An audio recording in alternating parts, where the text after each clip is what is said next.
Hello, and welcome to episode number 20 of Zach's Tech Talk Tuesday. My name is Ryan McQueeney. It is officially the holiday season, which means it is officially reflect on 2017 season, which means it is also look forward to 2018 season. And on this week's show, we're going to be doing just that. We'll be looking ahead to 2018 and highlighting 3 tech companies that we would like to see IPO in the upcoming year and discussing the likelihood that we will see these brands go public. It's one thing to want an IPO. It's another thing to understand whether it's realistic or not. So first up is Lyft, the Uber competitor making serious waves here in the US. Lyft was launched in 2012, and this San Francisco-based company works very similarly to Uber. Within your smartphone app, users see a map with a pin at their location. They can set that pin. They see these animated cars moving around nearby that reflect the available drivers. And then you set your destination and your route, and you see an estimate of how far away the nearest ride is, how much you're going to pay for that ride. And then you can request a lift, and the driver comes to pick you up. It's a ride-sharing service, so that driver is driving their own vehicle and kind of setting their own schedule and working and choosing the hours that they want to be available to drive. Also, similarly to Uber, there are different levels of service to Lyft. So Lyft Line is the company's kind of Uber Pool clone, which allows users to split rides with people heading in similar directions. And Lyft Plus is similar to Uber XL in that it offers larger cars for bigger groups of people. This ride-hailing company is also uniquely building a network of cars focusing on autonomous vehicle technology. So Lyft has partnered up with a few notable companies, General Motors, which is also an investor in the company, Alphabet's self-driving car subsidiary, Waymo, and even more recently, the self-driving car startup, Nutonomy. The most recent kind of investment activity we've seen from Lyft was a $1 billion investment from Capital G, which is the investment arm of Alphabet/Google, and that brought its valuation up to $10 billion. And according to reports after this $1 billion investment from Google, Lyft started talking to investment banks about a potential IPO in 2018. So that schedule, the 2018 IPO, would put Lyft on track to beat Uber to going public. Uber's new chief executive, Derek Khosrowshahi, has said that he is focusing on taking his new company public within the next 18 to 36 months. So a 2000 IPO, if it happens for Lyft, would most likely put it ahead of Uber. And then although we have been using as Uber as a comparison tool here, investors should definitely note that it is not just another Uber, and a Lyft IPO could even be more attractive given Uber's current PR and legal troubles. Plus, Lyft's $10 billion valuation is a whole lot less to live up to than Uber's staggering $70 billion valuation.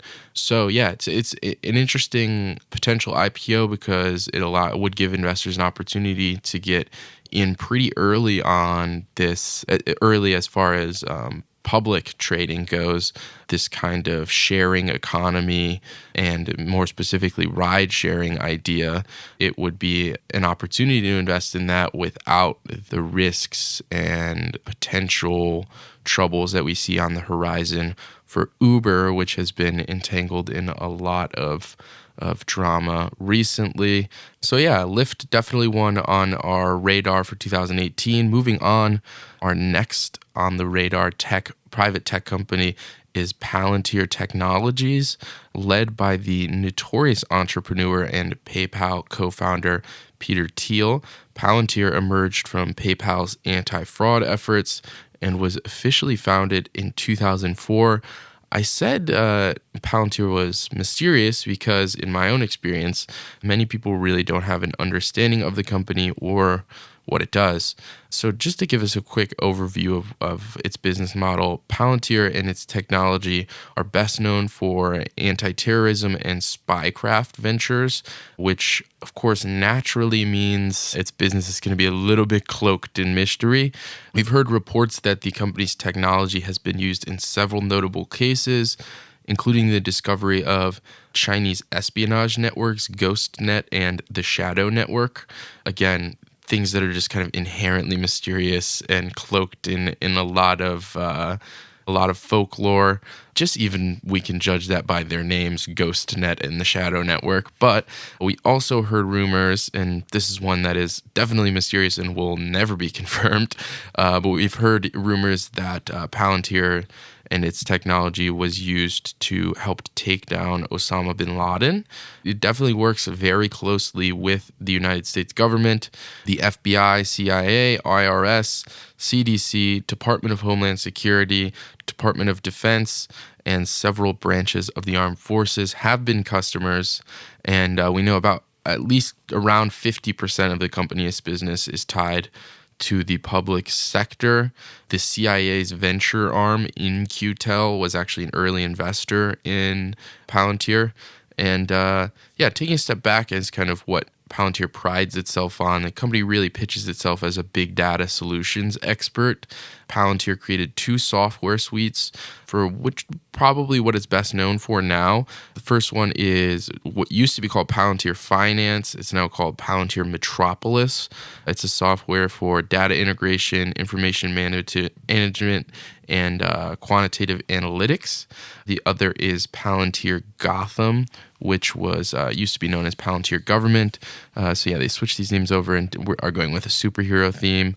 Palantir has a private valuation of $20 billion, which makes it one of the world's most valuable venture-backed tech companies.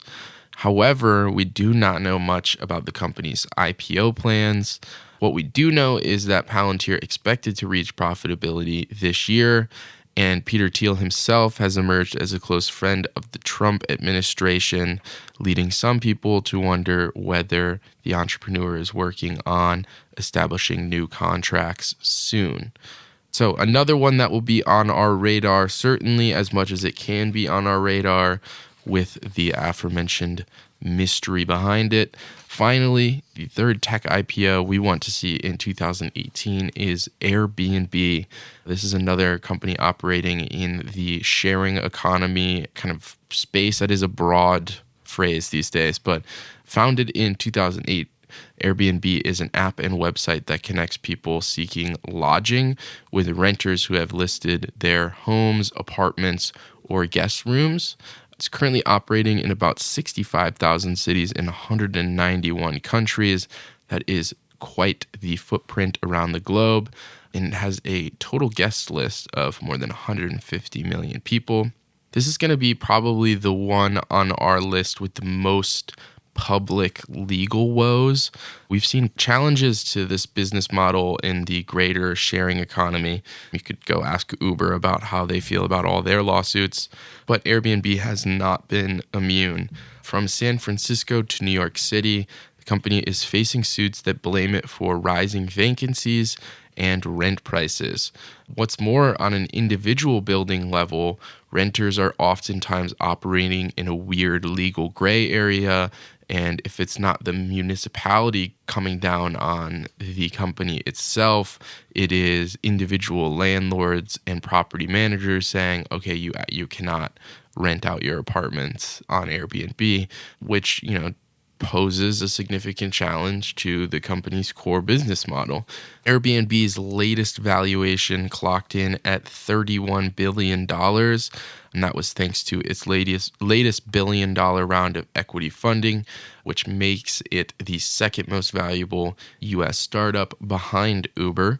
It's actually only worth about $15 billion less than hotel behemoth Marriott. This latest round of funding was paired with a separate deal where investors were planning to buy $200 million in stock from Airbnb employees.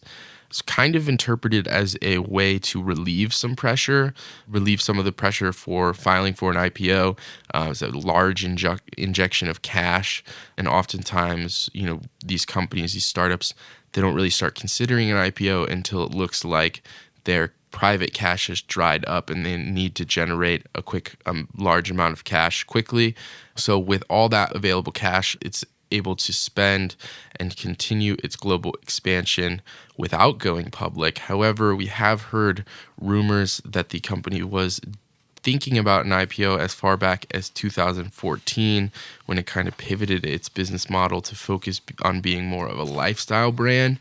So it would not surprise me at all to hear more developments and more news and rumors related to Airbnb's plans to go public into the new year. It's definitely one that will be on our radar and many other investors' radar throughout 2018. So yeah, those are our 3 companies that I wanted to highlight today. 3 tech IPOs we really want to see in the upcoming year. We likely won't get all 3, but we are excited to see which ones we do get. And you can be sure that we here at Zacks will be covering all of the latest news and rumors as these plans come to fruition. As a reminder, if you feel that we missed something or if you want us to cover a different story, feel free to shoot us an email at podcast@zacks.com. Make sure to check out all of our other audio content at zacks.com/podcasts. And remember to subscribe and leave us a rating on Apple Podcasts. As always, thanks for listening to the Zacks Tech Talk Tuesday podcast. We have gotten to episode number 20. That is a great milestone for us. We will see you next time.